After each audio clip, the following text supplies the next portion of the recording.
I got something I want to say, and I'm going to say it. What's up, YouTube? My name is Deshaun. I'm back with another video. Today, we're going to be talking about the Sony FX30. Before I get into my little spiel about this and that, I do want to say that I'm not making this video to try to convince you to buy this camera. I'm not even telling you to go out and, click pay now on this camera. But what I will tell you is that if you are a beginning filmmaker, I think this is the perfect choice to start off your career with, and I'll get into why. But right now, let's just look at some footage that I've shot over the past year with the Sony FX30.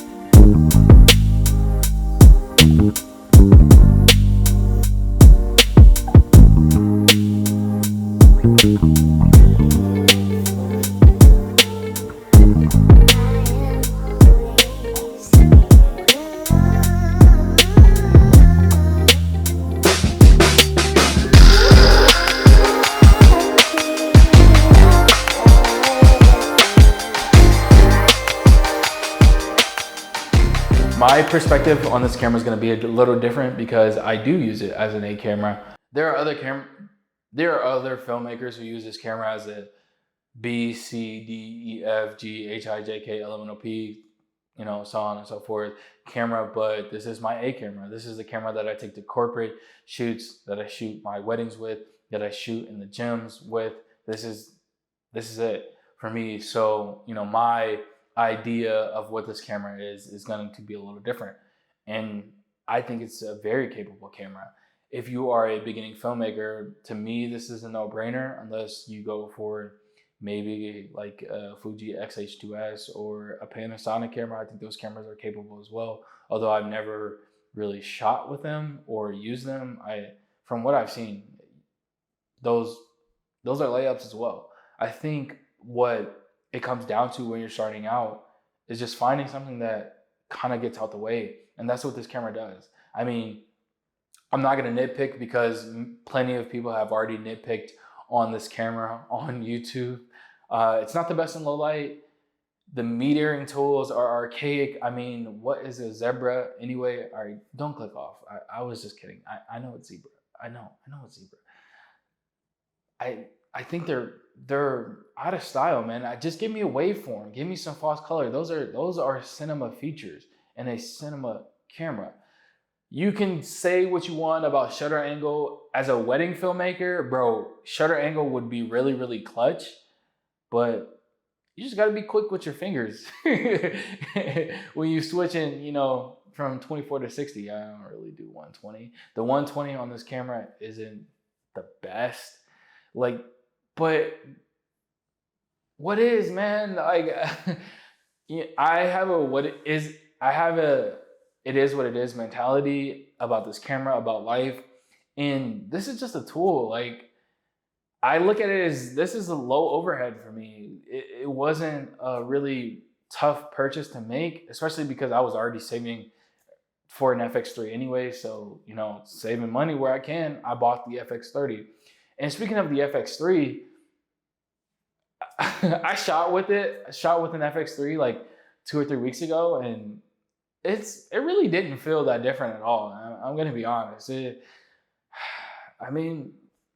is what it is. This camera is beautiful, man. The image that you get from S-Log3 is pretty dope. There are other cameras that have better color sciences. There are other cameras that shoot raw, that gives you more flexibility. There are other cameras that have SDI ports, ND filters, that have shutter angle and have all these other features. But for $1,800, you can't beat it. And that's what I'm here to tell you. If the footage that I showed you or that you've seen from other people aren't enough, if this video and other videos like it aren't enough, then don't buy the camera. It doesn't hurt my pockets if you don't buy the camera. But coming from someone who uses it as an A cam, it is more than capable of getting the job done if you know how to use it. Again, I'll say it again, if you know how to use it. There are so many things that I can say that are bad about this camera, but hey, I'm doing it, I'm using it, and it's getting out the way. I don't have to worry about if the autofocus is going to fail on me because it's a Sony autofocus. I don't have to worry about certain things like if I'm going to be able to take it in certain scenarios. I know that it has a dual base ISO of 2500. I wish it was like 6400, but it is what it is. I know that because I have a crop sensor camera, switching from a full frame A7 III, there are certain things, there are certain drawbacks that are going to come with it. I know all of these things because I've taken my due diligence in studying and understanding the camera that I have. And then I think that's more important than the camera that you own.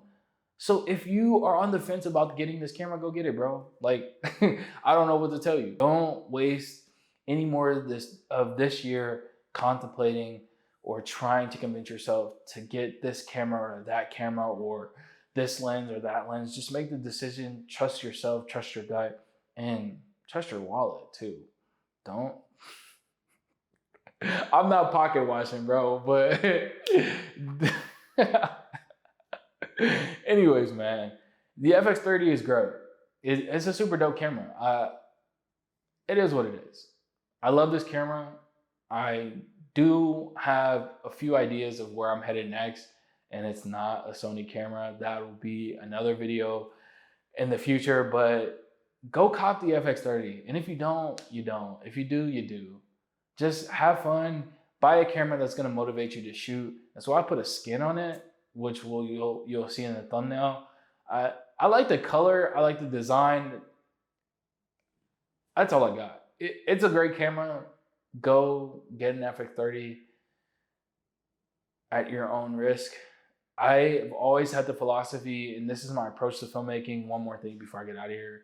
My approach to filmmaking is honestly, if you look at my images and see what I can do with an FX30, and you're looking to hire me or looking to work with me, working with this FX30, you should look at this and say, oh, this is what he can do with an FX30.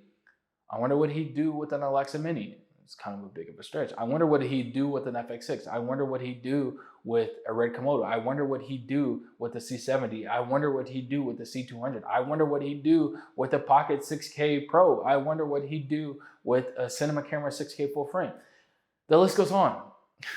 That's why I bought this camera, is because if I can push this camera to its limits, the sky is the limit for when it's time for me to really, really upgrade and get a camera with SDI, ND filters, false color, shutter angle, so on and so forth. That is why I bought this camera, because I know when I get to a point where it's like, man, I need more, it's over. It's over. That's why I bought this camera, and I think that should be your philosophy in purchasing this camera if you're starting out. If you want it as a B camera and you already are beyond me in your filmmaking journey, I guess, then you should definitely go get it as a B cam, especially if you got the bread to do it. Like I said, I ain't pocket watching, so balls in your court. I'm getting out of here. Don't forget to like and subscribe. Also, before I end this, try out some lenses with your cameras too. I think too many of us get caught up in, the sensor and not necessarily what we put in front of our camera. I've tried different lenses with this camera, and the look that I've gotten from those lenses has supported me in buying this camera. So a little pro tip, free game Friday, whatever you want to call it. But I'm out of here. Don't forget to like, subscribe, and there's more to come from this channel.